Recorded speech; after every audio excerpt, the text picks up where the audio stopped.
descendant of Muhammad. He will be an unparalleled, unequaled leader. He will come out of a crisis of turmoil. He will take control of the world. He will establish a new world order. He will destroy all who resist him. He will invade many nations. He will make a 7-year peace treaty with the Jews. He will conquer Israel and massacre the Jews. He will establish Islamic world headquarters at Jerusalem. He will rule for 7 years, establish Islam as the only religion. He will come on a white horse with supernatural power. He will be loved by all people on earth. So Jesus will return. Yes, Muslims believe that Jesus will come again. They believe in the return of Jesus. Not the true Jesus. The Jesus of Islam, not God, didn't die, didn't rise, didn't provide a sacrifice for sin, but he does return. He's a prophet, and he comes back, and he has one purpose when he comes back, and that is to assist and aid the Mahdi. He returns, listen to this, as a radical Muslim. He comes back as a radical Muslim. He will arrive, by the way, at a minaret near Damascus. And he will come back holding the wings of 2 angels who flew him down to meet the gathering army of the Mahdi in the east, the army of the black flag. Jesus, when he comes back, will pray to the Mahdi, who is greater than he. He will acknowledge the Mahdi as his Lord. He will make a pilgrimage to Mecca.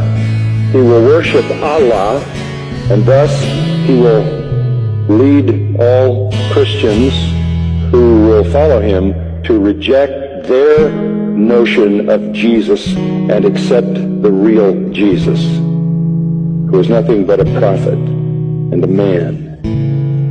He will establish worldwide Sharia law. He will become the greatest Muslim evangelist, and he will be the final witness on the day of judgment against non-Muslims. Christians everywhere will affirm that they were wrong, that the gospel is wrong, the New Testament is wrong. He didn't die, he didn't rise, he isn't God, he isn't the Son of God. He himself will come back and point out how wrong we've been. He will correct all misinterpretations and all misrepresentations. Let me quote what their literature says. He will shatter crosses. That's metaphoric for the destruction of the church.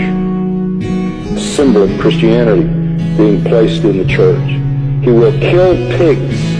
He will abolish the tax on non-Muslims because there won't be any living non-Muslims. Can't tax dead people.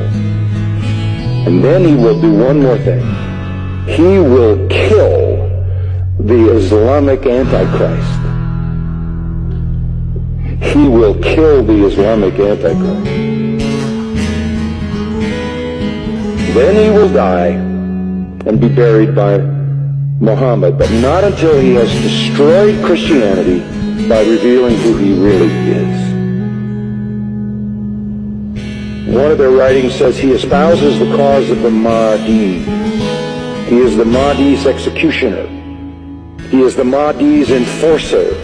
He is the Mahdi's prophet. And it is he who kills the Antichrist. That leads me to the third person. The Antichrist will show up. The Muslims call him Dajjal.